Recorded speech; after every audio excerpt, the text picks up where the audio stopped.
ఆసిఫాబాద్ లో నూతన రేషన్ కార్డుల పంపిణీ కార్యక్రమం ఉద్రిక్తంగా మారింది. ప్రభుత్వ పథకాల విషయంలో BRS MLA Kova Lakshmi, Congress Asifabad incharge Shyam Naik మధ్య మాటల యుద్ధం నెలకొంది. ఇద్దరి మధ్య మాట పెరగడంతో కోవా లక్ష్మి ఆగ్రహంతో ఊగిపోయారు. శ్యామ్ నాయక్ పై వాటర్ బాటిల్ విసిరికొట్టారు. శ్యామ్ నాయక్ పై దాడి చేయడంపై కాంగ్రెస్ శ్రేణులు ఎమ్మెల్యేపై సీరియస్ అయ్యారు. మరోవైపు శ్యామ్ నాయక్ కోవా లక్ష్మిని అవమానించారంటూ బీఆర్ఎస్ నేతలు ఆరోపిస్తున్నారు.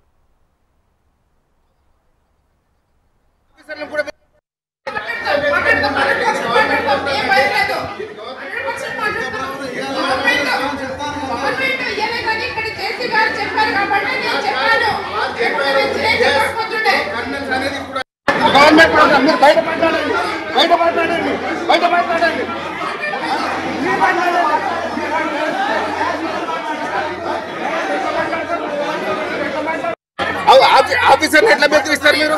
ఆఫీసర్లను కూడా బెదిరిస్తున్నారు మీరు. అది ఎట్లా కరెక్ట్? అది అరే గతంలో ఇయ్యలేదు, ఇప్పుడు ఇస్తున్నారు అన్నారు. వాళ్ళు ఇస్తున్నారు అని అన్నారు అంతే. అప్పుడు దొడ్డు బియ్యమేనా కాదా? అప్పుడు దొడ్డు బియ్యం ఉండేది. మీరు అన్నదాన్ని